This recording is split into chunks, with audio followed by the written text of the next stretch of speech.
नमस्कार, मैं हूं संजय सिन्हा। आप देख रहे हैं खास बात इंडिया। खास बात इंडिया में हम आपको मिलवाते रहते हैं ऐसी शख्सियतों से जिनका राजनीतिक क्षेत्र में एक दखल होता है। राजनीति पर खास चर्चा हम करते आ रहे हैं।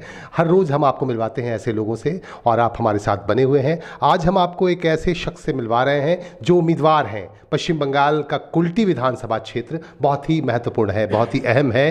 कुल्टी विधानसभा क्षेत्र के भाजपा के उम्मीदवार डॉक्टर अजय पोद्दार जी। आपको पता होगा कि पश्चिम बंगाल में आज पहले चरण के चुनाव के लिए आज आखिरी दिन है और यही वजह है कि जहां पहले चरण का चुनाव होना है 30 विधानसभा क्षेत्रों में, वहां आज आखिरी तौर पर प्रचार किया जा रहा है। यही वजह है कि वहां काफ़ी ज़ोर शोर से आज चुनाव प्रचार चलाया जा रहा है भारतीय जनता पार्टी की तरफ से। और आपको बता दूं कि एक तरफ पश्चिम बंगाल में खेला हॉबे, तृणमूल कांग्रेस की तरफ से लगातार इस तरह की बातें कही जा रही हैं कि इस बार खेला हॉबे, और दूसरी तरफ जय श्री राम के नारे लग रहे हैं, भारत माता की जय के नारे लग रहे हैं। तो किसकी जीत होगी पता नहीं, ये तो वक्त बताएगा। 2 मई का दिन ही बता पाएगा कि ये क्या होगा। हमारे साथ हैं उम्मीदवार डॉक्टर अजय पोद्दार जी, भारतीय जनता पार्टी के उम्मीदवार हैं और बहुत ही कर्मठ हैं। पिछले काफ़ी सालों से वह लगातार समाज सेवा का काम करते आ रहे हैं और इस बार विधानसभा क्षेत्र से, कुल्टी विधानसभा क्षेत्र से प्रत्याशी है। आपका बहुत बहुत स्वागत है डॉक्टर अजय पोद्दार जी। आप ये बताएं सबसे पहले कि इस बार जो चल रहा है खेला हॉबे और जय श्री राम, तो क्या चल रहा है? कुछ समझ में आप लोगों की तरफ से क्या चल रहा है? आप लोग भी कोई खेला करने जा रहे हैं? पिछले मोदी जी ने, हमारे यशस्वी प्रधानमंत्री जी ने चुनावी सभा में कहा था खेला हॉबे, खेला हॉबे कॉलेज होबे, खेला हॉबे स्कूल होबे, खेला हॉबे मेडिकल कॉलेज होबे, खेला हॉबे उन्नयन होबे। हम लोग का खेला तो उन्नयन से है। तो नरेंद्र मोदी जी ने ऐसी बात कही थी क्या? हाँ बिल्कुल। अच्छा, मतलब उन्होंने ही शुरुआत की थी खेला हॉबे? नहीं, खेला शुरुआत की थी दीदी ने। अच्छा, दीदी ने शुरुआत की थी, उसके बाद उनको भी कहना पड़ा था खेला हॉबे। नहीं, खेला हम लोग का खेल तो यही है, भारत की प्रगति, भारत माता को परम वैभव शीर्ष पर ले जाना, यही भारतीय जनता पार्टी का चिंतन है। जी जी। और जब तक बंगाल को हम लोग सोनार बांग्ला या भारत का गुरु नहीं बना लेते हैं, भारत विश्व गुरु नहीं बन पाएगा। इसी निष्ठा को लेकर प्रधानमंत्री से लेकर एक साधारण सेवक तक इसी लड़ाई को लड़ रहे हैं। अच्छा, ये पश्चिम बंगाल की हम बात करते हैं। बंगाल को सोनार बांग्ला बनाने की बात कह रहे हैं आप लोग, भारतीय जनता पार्टी कह रही, तो कैसे बनाएंगे आप लोग सोनार बांग्ला? अभी अब बंगाल के हर गांव में जाएंगे अगर, तो 90% से ऊपर घर पुआल, बिचारी और टाली के बने हैं। मोदी जी, हमारे यशस्वी प्रधानमंत्री ने पहले ही कहा है, पक्का घर, शौचालय, बिजली और पानी, ये मूलभूत आवश्यकताएं हैं। भारतीय जनता पार्टी का अंत्योदय, जो ऊपर में 5 पंखुड़ियां हैं, अंत्योदय का मतलब जो समाज के आखिरी बिंदु पर व्यक्ति बैठा हुआ है, जिसके पास कुछ भी नहीं है, खाने को भी दिक्कत है, घर के ऊपर छत नहीं है। अगर मेरा विकास वहां तक नहीं पहुंचा तो मेरा विकास अधूरा है। जी जी। तो क्या लगता है आपको, आप लोग जिस तरह से वादा कर रहे हैं, जिस तरह से मैनिफेस्टो को पेश किया गया, घोषणा पत्र दिया गया भारतीय जनता पार्टी की तरफ से कि उस पर आप अगर सरकार बनती है आपकी, तो उस पर खरा उतरेगी बीजेपी? बिल्कुल खरा उतरेगी। हमेशा जो हमारे यशस्वी लीडर्स, हमारे नेतागण, हमारे सेवकगण जो बोलते हैं वो करते हैं जी। और ये 5 साल के लिए नहीं बोल रहा हूँ, 2 से 2.5 साल में जो मैंने कहा कि हर आदमी को पक्का घर, शौचालय, जल और बिजली की आपूर्ति की जाएगी, इसमें कहीं भी दुविधा का प्रश्न नहीं है जी। मतलब सारे जितने भी वादे किए गए हैं, मैनिफेस्टो में जो बातें कही गई हैं, वो उसको पूरा किया जाएगा। बात आइए हम कुल्टी पे आते हैं, कुल्टी की बात करते हैं। कुल्टी विधानसभा क्षेत्र बड़ा ही महत्वपूर्ण रहा है। आप भी पिछले काफ़ी अरसे से यहाँ पे काम कर रहे हैं समाज सेवी के तौर पर, और इस बार आपको उम्मीदवार बनाया गया है। लेकिन यहाँ पे पिछले कई सालों से जीतते आ रहे हैं उज्ज्वल चैटर्जी, जो तृणमूल कांग्रेस के जो आपके निकटतम प्रतिद्वंदी भी हैं। तो आपको क्या लगता है, और जिस तरह से वो यहाँ के लोगों के साथ जुड़े हुए हैं, यहाँ के लोगों के लिए विकास का काम उन्होंने किया है, उनको आप परास्त कर पाएंगे?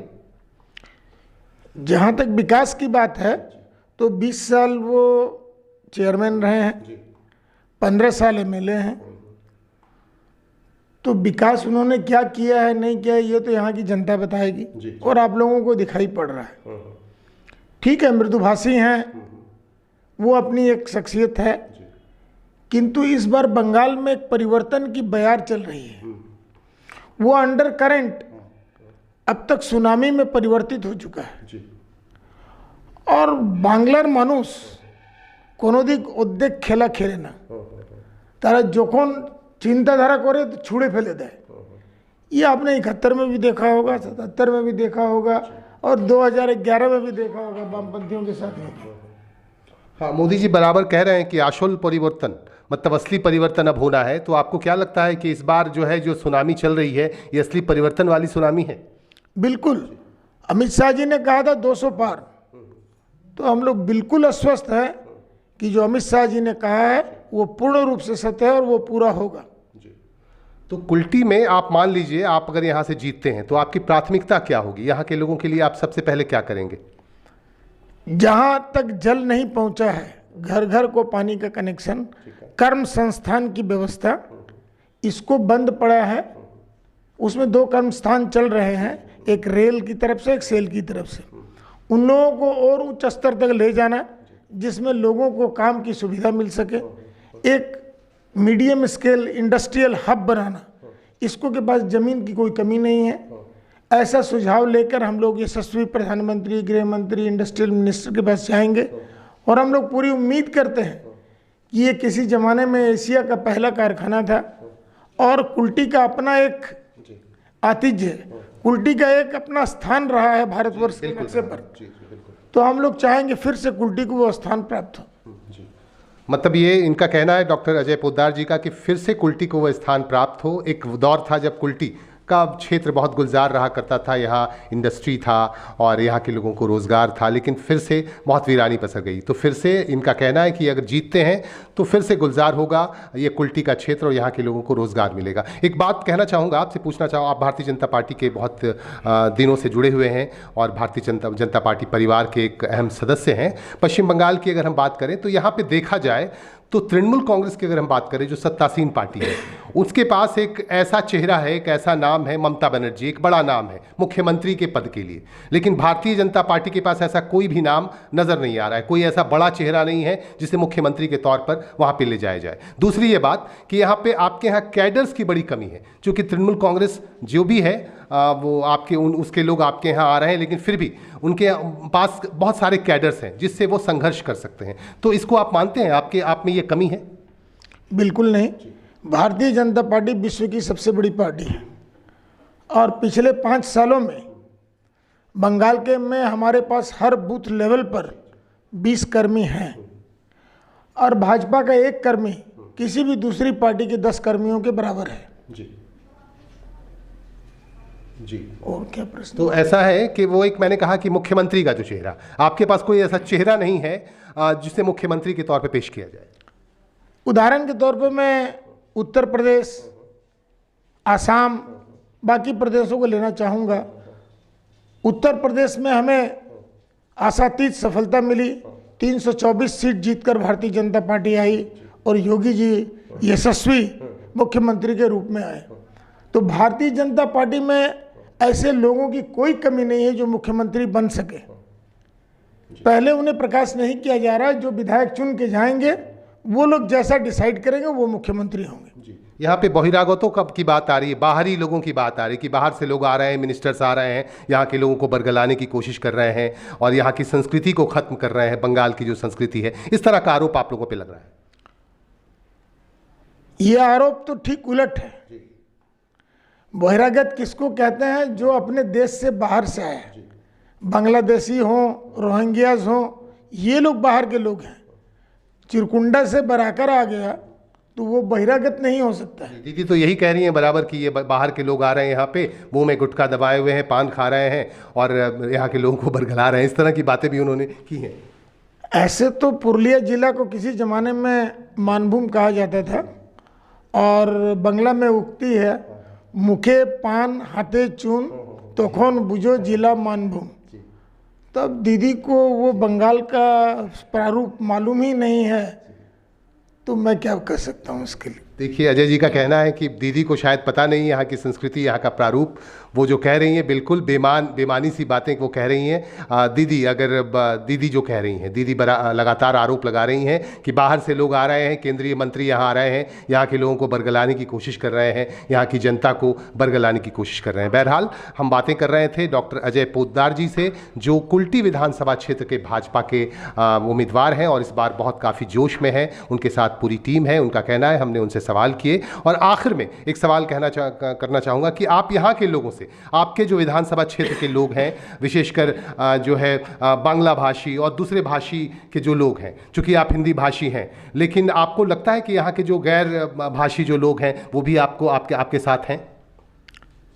मैं जिस प्रोफेशन से हूँ, मैं चिकित्सक हूँ और चिकित्सा क्षेत्र में कभी भी कास्ट एंड क्रीड का कोई महत्व नहीं है। जी। Bharatiya Janata party caste creed धर्म में विश्वास नहीं करती है। हम लोग एक साथ बैठकर बिना जात पात के सिर्फ भारत माता के सपुत्र हैं और भारत माता को परम वैभव पर पहुंचाना है, इसके लिए काम करते हैं। हम लोगों के बीच में जाति, प्रांत, भाषा का कहीं भी विभेद नहीं है। लेकिन जय श्री राम के नारे तो लगाए जाते हैं आपके सरकारी कार्यक्रमों में भी। जय श्री राम और राम जो है वो कन कन में बसते हैं। जब जन्म लेते हैं तो भी राम है और मरते हैं तो अलग अलग भाषा में राम का ही नाम लेते हैं।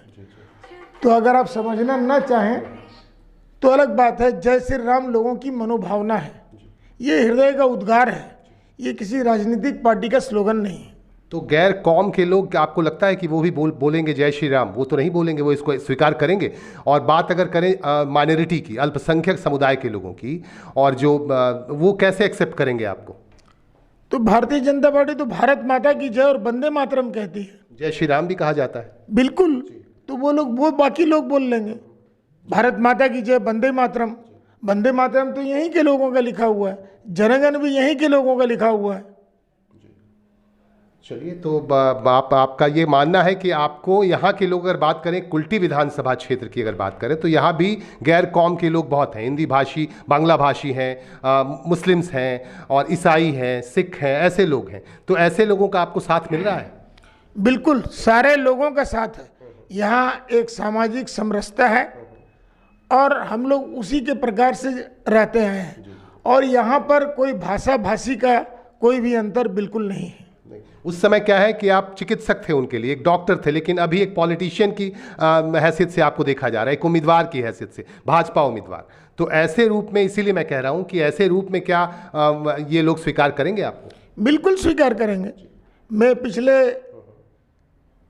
1977 में पहली बार मैं यहाँ पर चुनाव में कुछ मेरे को दायित्व दिया गया था और जनसंघ के ज़माने से मैं सक्रिय हैं, मैं कार्य करता हूँ और लोगों का विश्वास मैंने अर्जन किया है।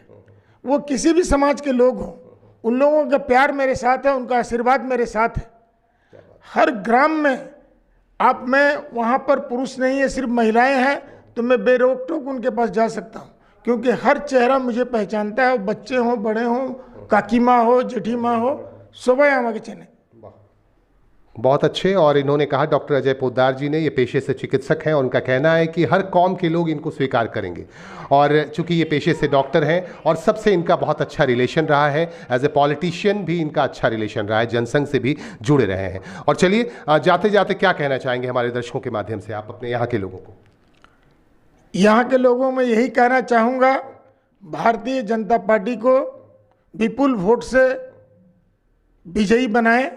जो आज तक सपना पूरा नहीं हुआ है, भारतीय जनता पार्टी उन सारी चीज़ों को पूर्ण करने के लिए ही आई है और आप लोगों के बीच में कंधे से कंधे मिलाकर काम करेंगे। यहाँ विधायक मैं नहीं, मेरे सारे कार्यकर्ता विधायक हैं। मैं सिर्फ अपने आप को विधायक नहीं, उनको ही विधायक मानता हूँ। जिस प्रकार राम जी की सेवा करने के लिए आपको हनुमान जी के पास जाना पड़ता है, अगर राम जी मेरे मोदी हैं तो मेरे हनुमंत सारे कार्यकर्ता हैं और मैं हनुमंत का दास हूँ।